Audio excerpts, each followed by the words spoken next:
ខ្ញុំបានរំភេទរួចហើយឥឡូវហ្នឹងមានការសង្ស័យថាអាចឆ្លងមេរោគអេដស៍តើប្រហែលថ្ងៃក្រោយពីការរំភេទយើងអាចធ្វើតេស្តដឹងច្បាស់ពិតប្រាកដបាន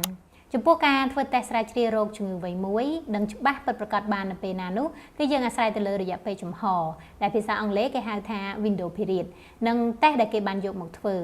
ហើយអ្វីទៅជា window period Window period ជារយៈពេលចាប់តាំងពីថ្ងៃដែលបានឆ្លងមេរោគចូលឬក៏ជាថ្ងៃដែលយើងប្រព្រឹត្តប្រឈមនឹងការឆ្លងមេរោគរហូតដល់ថ្ងៃដែលយើងធ្វើតេស្តដឹងច្បាស់ពិតប្រាកដបច្ចុប្បន្ននេះការធ្វើតេស្តស្រាវជ្រាវរោគមេរោគអេដស៍គឺមានច្រើនប្រភេទនិងច្រើនជម្រើសមានដូចជាការធ្វើតេស្តដោយយកសារធាតុរាវនៅក្នុងមាត់របស់អ្នកដែលគាត់មានបញ្ហាប្រឈមក៏ដូចជាការធ្វើតេស្តតាមរយៈឈាមដោយជួសជុលម្រាម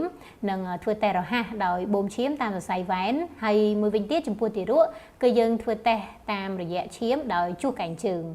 ចំពោះការធ្វើតេស្តរោគមេរោគអេដស៍ដែលប្រើណាត់តេស្តគឺមាន window period នឹងចាប់ពី10ថ្ងៃរហូតដល់33ថ្ងៃឡើងទៅគឺមានន័យថាយើងអាចធ្វើតេស្តរោគមេរោគអេដស៍បានក្រោយពីការប្រឈមនឹងរយៈពេល10ថ្ងៃឡើងទៅយ៉ាងយូរគឺ33ថ្ងៃឡើងទៅ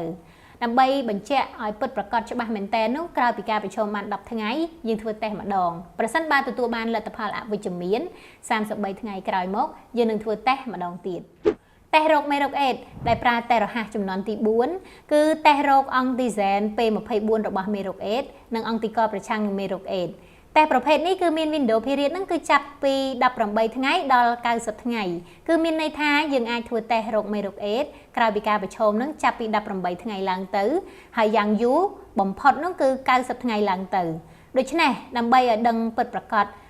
មែនតើនោះគឺក្រោយពីការប្រឈមបាន18ថ្ងៃយើងធ្វើតេស្តម្ដងប្រសិនបើទទួលបានលទ្ធផលអវិជ្ជមាន